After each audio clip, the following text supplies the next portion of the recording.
ಬೆಂಗಳೂರು ಮಹಾನಗರದಿಂದ ಇಡೀ ರಾಜ್ಯವ್ಯಾಪಿ ಕನ್ನಡವನ್ನು ವಿಸ್ತರಿಸುತ್ತಾ ಬೆಳವಣಿಗೆ ಕಾರಣರಾದ ಮತ್ತೊಬ್ಬ ಚೇತನ ಶಕ್ತಿ ಪ್ರವೀಣ್ ಸರ್, ನಿಮ್ಮ ನುಡಿಮುತ್ತುಗಳಿಗಾಗಿ ನಮ್ಮ ವೇದಿಕೆಯಲ್ಲಿ ಆಸೀನರಾಗಿರುವಂಥ ರಾಜ್ಕುಮಾರ್ ಸಂಘದ ಅಧ್ಯಕ್ಷರು, ವಾಣಿಜ್ಯ ಮಂಡಳಿಯ ಮಾಜಿ ಅಧ್ಯಕ್ಷ ಅಂತ ಸಾರಾ ಗೋವಿಂದ್ ಅವರೇ, ಜನಪ್ರಿಯ ಶಾಸಕರು ಹ್ಯಾರಿಸ್ ಅವರೇ, ಮಯಣ್ಣ ಅವರೇ, ಶಿವರಾಜ್ ಗೌಡ್ರೆ,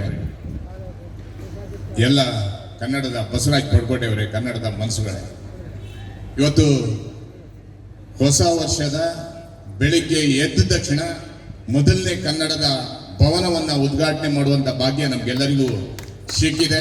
ಆ ಅವಕಾಶವನ್ನು ಹ್ಯಾರಿಸ್ ಅವರು ಕಲ್ಪಿಸಿಕೊಟ್ಟಿದ್ದಾರೆ. ಖುಷಿ ಆಗುತ್ತೆ.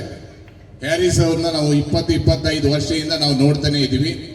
ಶಾಸಕರಾಗಬೇಕು ಇತ್ತ ಮುಂಚೆಯಿಂದ ನಾವು ನೋಡ್ತಾ ಇದ್ದೀವಿ.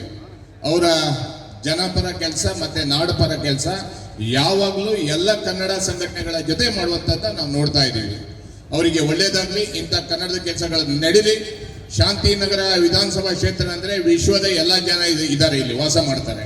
ಆದ್ರಿಂದ ಅವರಿಗೆಲ್ಲರಿಗೂ ಕನ್ನಡವನ್ನು ಕಲಿಸುವಂಥ ಕೆಲಸವನ್ನು ಅವರು ಪುನೀತ್ ಅವರ ಹೆಸರಲ್ಲಿ ಮಾಡ್ತಾ ಇದ್ದಾರೆ. ಪುನೀತ್ ಅವರು ಮತ್ತೆ ಡಾಕ್ಟರ್ ರಾಜ್ಕುಮಾರ್ ಅವರು ಕನ್ನಡದ ಆಸ್ತಿ. ಕನ್ನಡ ಅಂದರೆ ರಾಜ್ಕುಮಾರ್, ರಾಜ್ಕುಮಾರ್ ಅಂದರೆ ಕನ್ನಡ.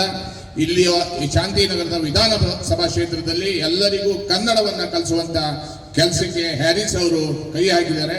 ಅವ್ರ ಜೊತೆಯಲ್ಲಿ ನಾವೆಲ್ಲರೂ ಇರ್ತೀವಿ ಅನ್ನೋದ್ರ ಮುಖಾಂತರ ಕನ್ನಡ ಕನ್ನಡ ಬರೀ ನಮ್ಮ ಸಂಗಡ, ಮನೆಗೊಬ್ಬ ಧೀರ ಮುನ್ನುಗ್ಗಿ ಬಾರ, ಸ್ನೇಹಕ್ಕೂ ಬದ್ಧ ಸಮರಕ್ಕೂ ಸಿದ್ಧ, ಹೋದರೆ ಹೋಗಲಿ ತಲೆಹಾರಿ, ಬಿದ್ದರೆ ಬೀಳಲಿ ಮೈ ನೆತ್ತರುಕಾರಿ, ರೈತರ ಮೇಲ್ಮೆಗೆ ಹೋರಾಡಿ, ಜೈ ಜೈ ಕರ್ನಾಟಕ ಮಾತೆ ನಮಸ್ತೆ.